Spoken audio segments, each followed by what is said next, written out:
we've noticed entertainment increase their prices significantly, anywhere from 10 to 30% increases. The short timeline is not going away anytime soon. You want your guests engaged and walking away with a positive experience. They're talking about it for months or years after.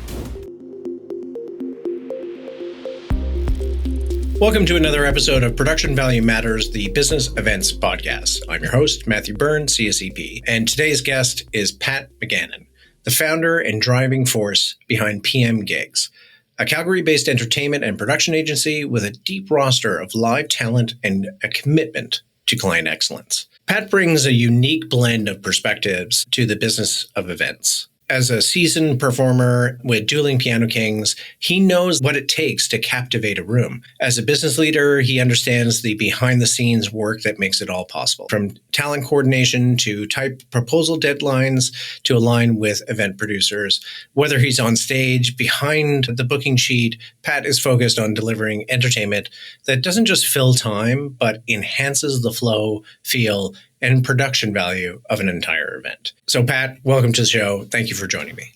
Thanks so much for having me on, Matthew. Looking forward to speaking with you. And welcome to everybody joining us online as well. Yeah, absolutely. So you've mentioned in the past that compressed proposal timelines are one of the biggest challenges right now. What are some of the real impacts of these short turnarounds from a production and talent booking perspective?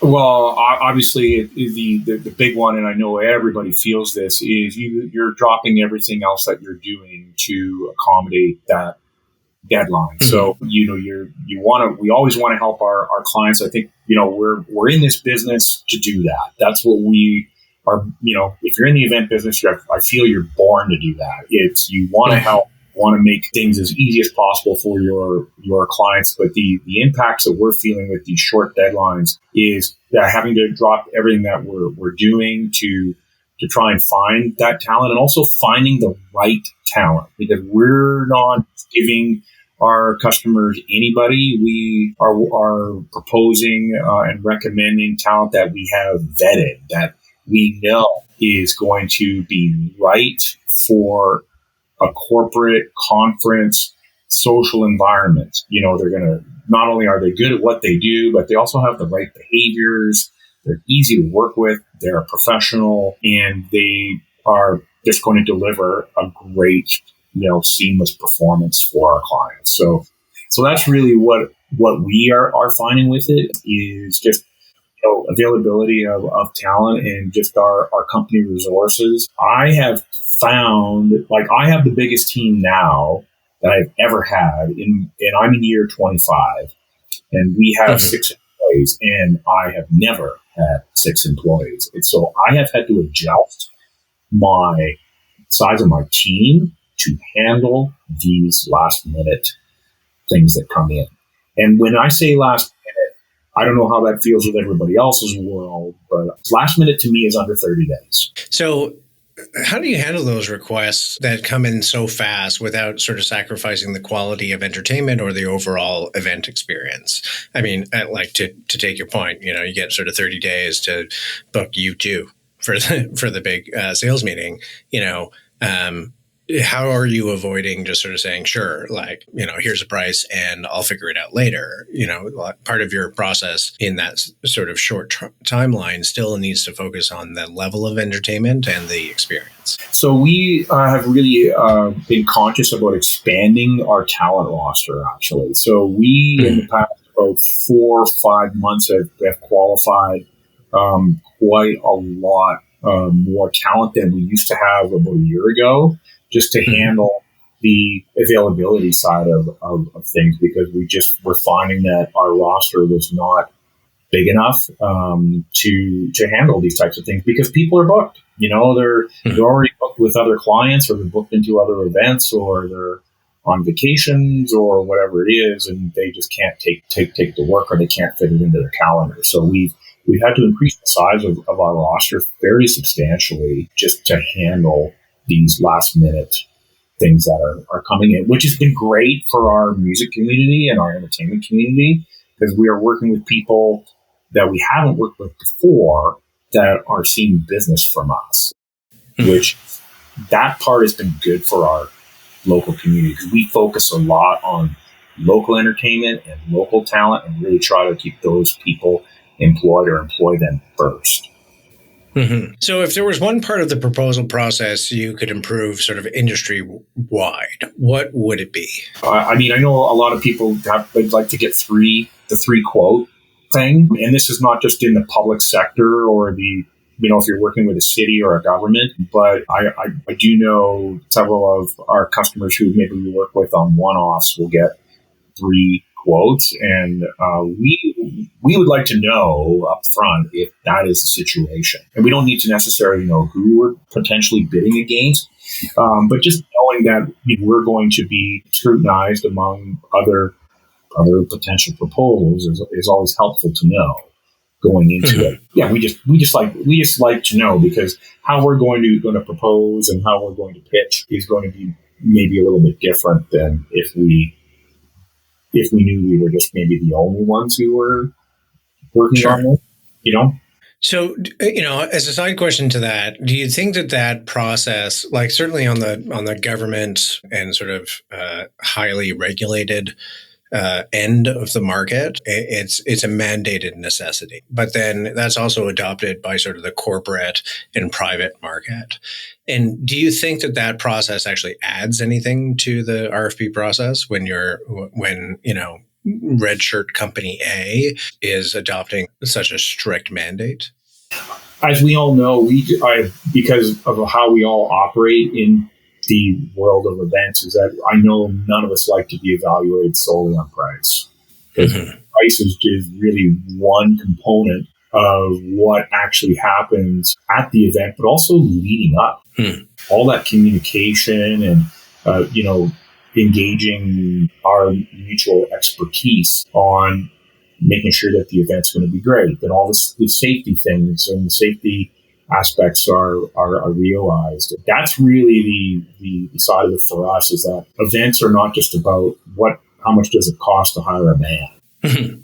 You can always get it cheaper. Always, always, always. But when these things don't go right, or the band doesn't have maybe appropriate professional behaviors, it's just really important that I think that the whole process of evaluating entertainment or who you're going to have do these events for you should be more than just the pricing aspect. Yeah, I think, as a personal opinion, I agree with you in that statement that, you can always find it cheaper. Like if that's the only objective in going to the market to look for a solution is to find it cheaper, you will always be successful. But, when you concentrate a little bit more on the value that you're getting out of that investment, I think, that's something I think we as an industry should probably concentrate on a little bit more. So I want to shift the conversation into just like the process of booking entertainment with a producer mindset. What's something that clients or producers often misunderstand about production needs of booking entertainment? I think it's that the sound reinforcement side of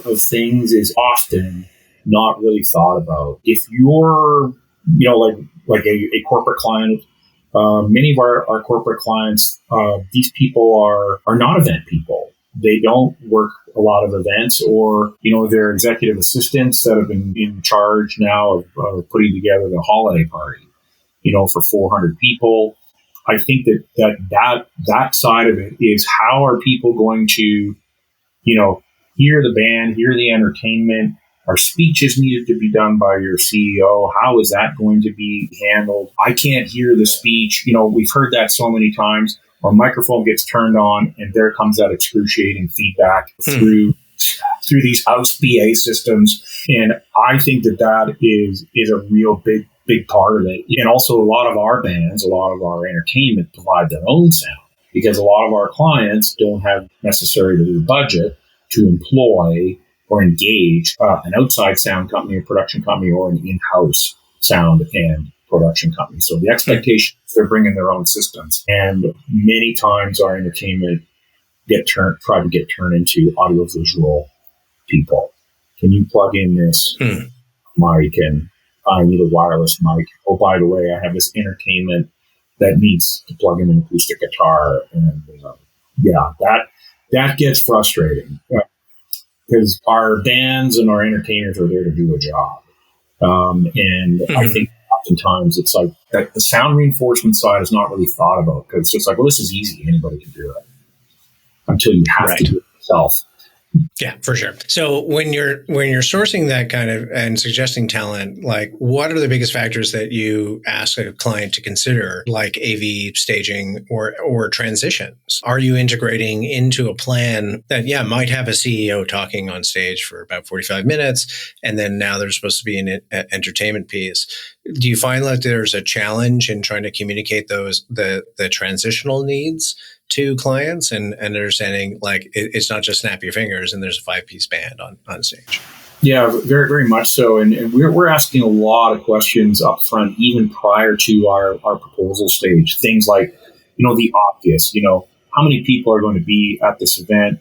The function room that you're using, especially like in our market, we know all the function rooms and know the ins and outs and the sizes of these things. And is there other entertainment or other program that is going to happen besides what you're asking us to quote on? Because those are upfront questions that we're asking right at the beginning. And in our proposals, we are noting when our bands or our entertainment, our DJs are providing their own sound system, that we're noting that what they bring for their assets, for their production assets, are for their exclusive use only. And if you are looking to do other things, like we just talked about, add extra scope, that needs to be discussed and really talked about, and like with us, because band members have different levels of production expertise. Some people are really awesome at this stuff. Other people are DJs. No offense to DJs. I love DJs. They don't know what phantom power is. To get an acoustic guitar going or something. We're just asking a lot of questions up front to ensure neither our clients or our entertainment are put in a position of, expectations not being delivered. So a lot of things are in the market are accelerating, and especially in the world of sort of entertainment, I feel like a TikTok star all of a sudden becomes the hottest sort of act or a new form of entertainment. I was just talking about Walk Off the Earth the other day, and how, they are a particular band that came to popularity with that famous music video where they're all sort of playing together on the same guitar. Yeah. Yeah. And so, have you had to evolve your business model or services to keep up with some of the pace and complexity of different entertainment formats for conferences and corporate events? Yeah, we have. Like we've been doing a lot more, things where rigging is needed. Like we're in the air with, it's not new now, but it was, several years ago, the upside down hanging champagne pourer. We've had to understand those kind of things a little bit more than we used to several years ago, because our clients they're always looking for what's a different experience that I can have, like on the food and beverage side of things, and how food and beverage is dispersed. So, that's one area that I've certainly noticed, we've had to get a little more expertise on it. And our entertainment has also helped us in this area, because they've developed these offerings and they want us to sell them to our customers. So we just need to, understand what's involved. So we've learned a lot about rigging and taking rigging out of ceilings and getting that kind of thing booked and understanding what's possible and, weights per point and things that I thought as, playing the piano, I would never, ever even have to even worry about. Yeah, for sure.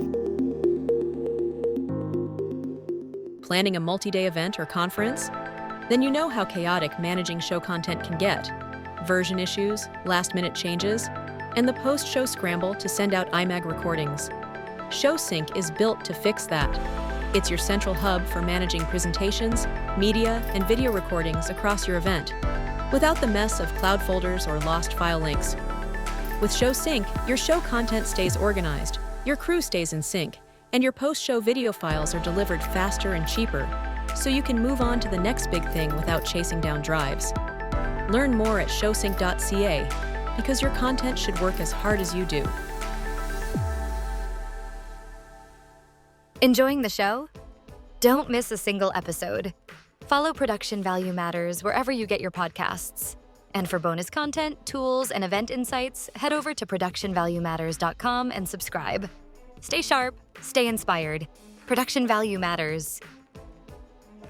So I want to go back to you as a performer. So you've been on countless stages. What's something production teams have done, either big or small, that's sort of truly elevated a show for you? We have played a few times with Dueling Piano Kings inside the Scotiabank Saddle Dome. And so what we've done a few times is we've had these production teams that have put us on a rolling stage, and they roll us out into the center of the arena underneath the big Jumbotron clock, and we play in the center of the arena for everybody.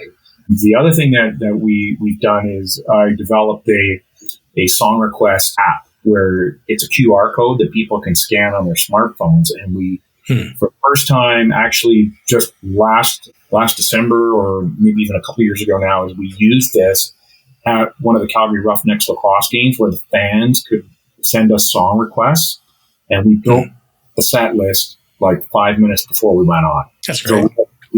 So we just built a quick set list, and we played for about 8 minutes, but played the actual songs, and then we had asked the audience, let us know your name and your seat number, and we would say, hey, this is for Jerry in section 108, seat 8, who wanted to hear Home Alabama. And so we're able to really personalize that experience for the fan, which really other entertainment just cannot do.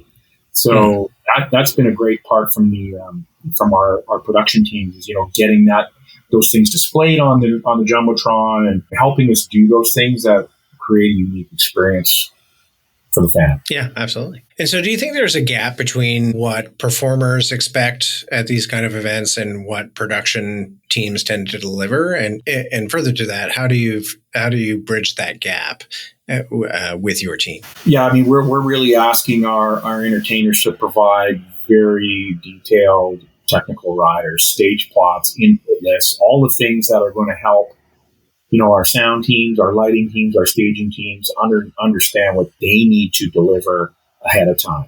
So having those things that are they're on PDFs, they're easily emailable or uploadable, and they are accurate, keeping them up to date. Because that's the other thing, bands change their lineups. Sometimes, I'm sure you've all experienced this as producers out there, especially when you're working with headliners. You get the rider that's 3 years old. Oh, you have that rider? Oh, no, that's not the right rider. It should be this. And, when you're doing the show advance with a tour manager or a band, and you've got documents that are outdated by 2 or 3 years. It's challenging because sometimes it requires you to reprice or respec what you've already put together for a production plan. So keeping your records up to date as a band, as a performer, of what exactly you need, making it as clear and concise as possible and simple really helps close that gap. In fact, we actually, because we do the City of Calgary Canada Day event here for St. Patrick's Island, and many of the performers that we work with they are what I would call community performers. Like they're perform for honorariums, or they don't play in events where they need stage plots. So we write their plots for them. We go, here, we just do it, and we just go, here you go. Now you can use this for anybody. That's great. I used to, in my many years of technical production, I would sometimes turn to bands and say, "Look, you need an updated rider. Let me write that for you." So so that the headache that you just caused me doesn't give anybody else a headache. And I always love the I don't know if you've ever seen, is it Iggy Pop's rider that every once in a while puts in some ridiculous note request. And I think it's on their hospitality rider. It says something like, by the end of the night, we require 27 large pizzas of this different denominations of pepperoni and other ingredients, because we're going to be really hungry, but we're not going to eat them. But we just put this note in specifically to see if you would ask us about this. this because they kept on getting like they would send their rider out and everybody would be like, okay, I'll read that later. And then they'd get there and there's like a fruit tray and not enough food for their crew. Right. So I always love that story. I also, adding to that story, I believe that's where the green M&Ms came from, was Van Halen. Yeah, for sure. Green M&Ms were removed from the M&Ms that you were providing, and I were doing that to make sure that promoters were reading their rider. Yeah. Yeah, exactly. So how do you approach collaboration with event producers or show callers to make sure entertainment hits the right tone and timing? Well, we really like to understand the whole scope of the event. And also even understanding the demographics of the people that are going to attend that event. Is it an internal client event? Is it an external? Is it mostly males, mostly females? What countries are they from? Just understanding those things are, important to us because that's, in many ways how we'll recommend certain types of entertainment, and also help the bands or the performers, DJs know what music they can be focusing on, to hit that demographic, as hard as possible and get them really engaged. So, yeah, we like to see, like, even at the collaboration stage of room design, room layout, stage design, where's everything going to hang, as far as PA and lighting goes.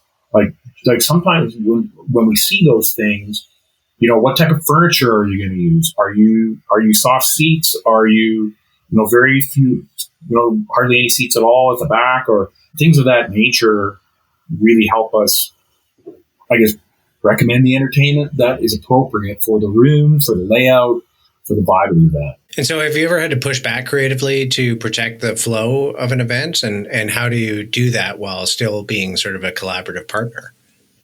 Well, we'll just give them, this, feedback, collaborative feedback as, politely as possible.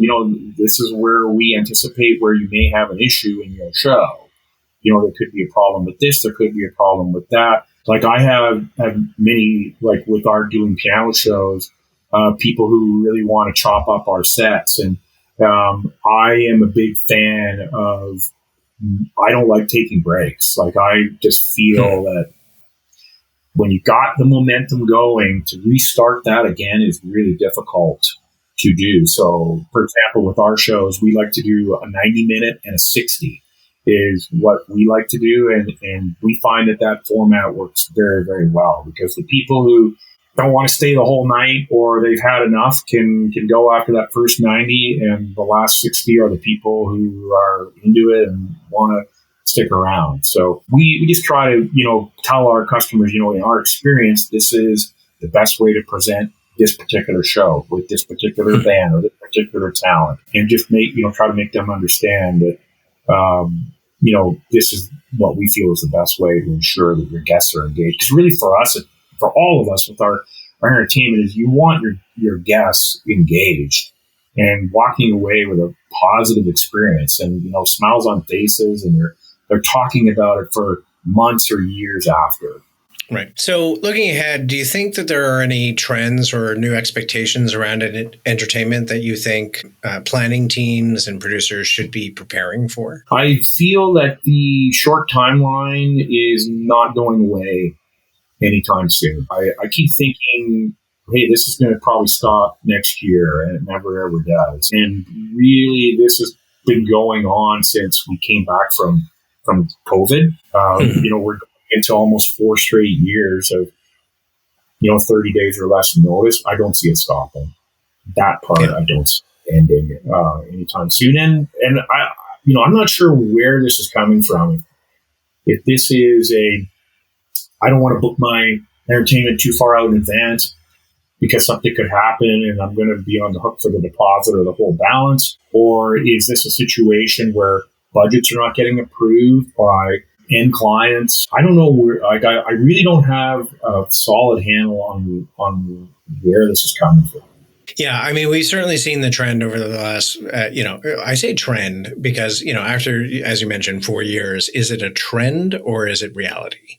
right? Like at what point do you say it was different 5 years ago? So, well, it's been 5 years. So now this is the quote unquote, I hate using this term, but the new normal, right? And so, it's no longer a time where you're like, oh, we have to like temporarily deal with this. It's like, no, it's been 4 years of temporary dealing with this. The other thing I'll say about, just one more thing about trends in at least in the Calgary and Alberta market is with our, 1 year ago yesterday on Thursday on June 5th, we opened the new BMO expansion here in Calgary, which is the Champion Ballroom, Percheron Ballroom, that entire BMO expansion, which makes Calgary now the second biggest convention market in Canada. And we are already seeing a real increase in the number of conferences and conventions that are coming to this market.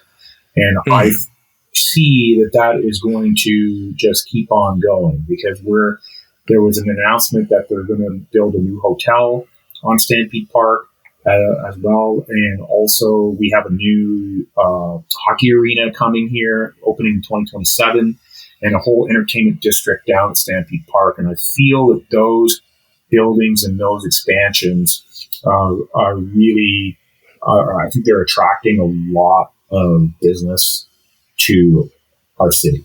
And so looking to the sort of next part of 2025 and then into the future, do you see anything changing about how entertainment is being integrated into an overall run of show? I don't think so. I think that what we are going to continue to see is we've noticed entertainment increase their prices significantly. I really noticed that over the past probably 12 to 24 months. We're seeing anywhere from 10 to 30% increases. So I think that that's going to be something that's going to really be impacting a lot of our client budgets and what they can actually afford. Like traveling is, for bands and for entertainers, is a very expensive prospect. When you're moving around, like if you're a headliner, you're usually in an entourage and may have 12 people on the road. I mean, every restaurant bill, hotel bill, bus parking, you name it, it has all escalated. Labor, and I don't see that stopping. I think that is going to impact a lot of our client budgets and what they can actually afford for entertainment for their events. So for someone who's trying to break into the business side of entertainment, or the business market for entertainment in events, whether that's as a performer or a producer, what's one piece of advice you'd give? Be really nice to everybody. I know that sounds really simple. It's really rudimentary, but I'm telling you, just being nice and easy to work with trumps talent every time. I don't care how good you are. Oh, I can, I've got a master's degree on the violin. It's like, you know what? If you are difficult to work with, you're late, you're pulling out of gigs to go take another gig for more money. That happens. I mean, you, in my view, are considered difficult to work with. And this is a very, very, in Canada, this is a small community. In Calgary, it's even smaller. So I would say anybody breaking into the business is be real nice to people, be easy to work with, over communicate, ask questions if you don't know. They're like, to me, there's no such thing as a dumb question or what were you thinking type question. I think that in the event business, I have found over the years I've been in this that everybody is very eager to help, because we all started somewhere. And I think that none of us have been in this business too long that we haven't forgotten where we've come from. I certainly feel that way, and I've had a lot of help from a lot of people along the way. And so I think that, as a new person, be nice, be open to communication, be willing to learn, and go to as many things as you possibly can. Network. Like I've posted this on my social media before, but nobody does favors for email addresses. They do favors for people that they meet. And you will meet people, things, like, the Canadian Event Awards. I go to the Junos and the Canadian Country Music Awards every year. I don't miss these events because I just find that talking to people in the business that we work in is really important, and we need those people to do our work. So as an up-and-comer, try to attend as many things as you can as well. That's really good. Absolutely. So what's one thing that you wish more event teams prioritize when thinking about entertainment as part of their overall production? I would say just, making sure that you've got the production elements in place to be able to present that entertainment properly, that it's going to be, that it's the right entertainment for the demographic and for the style of the event. I think thinking about those things and thinking about who your audience is and what is the purpose of the entertainment? Is the purpose of the entertainment to fill a dance floor? Is the purpose of the entertainment to evoke emotions? Is the purpose of the entertainment to get food and beverage out in a different way? I think those things you really need to think about, and not every event needs entertainment. Not every event needs music. Not every event needs a DJ. So from my point of view, I feel every event does. Yeah, absolutely. Great advice. So Pat, thanks so much for sharing your insights with me today and giving us a little bit of a peek behind the curtain of both the business end of and the production end of the show. Thanks so much for having me on your program, Matthew. Questions were great. And I appreciate you doing this and putting this out to our event community and event professionals. Yeah, thank you. So for our listeners, if you found this episode helpful, don't forget to like, follow, and subscribe to Production Value Matters. You can also always head to productionvaluematters.com for more behind-the-scenes content and upcoming episodes. And if you scroll down on our page, there is a call-in feature where if you have a specific question about event production or planning, you can submit a question using the widget on our website. Pat, again, thank you so much for joining me on today's episode. And we'll see you at the next industry conference. Thanks very much for having me, Matthew. Production Value Matters, the business events podcast, is brought to you by Byrne Production Services. To learn more about Byrne Production Services and how we can achieve your business goals, head over to byrneproductionservices.com. Thanks for listening.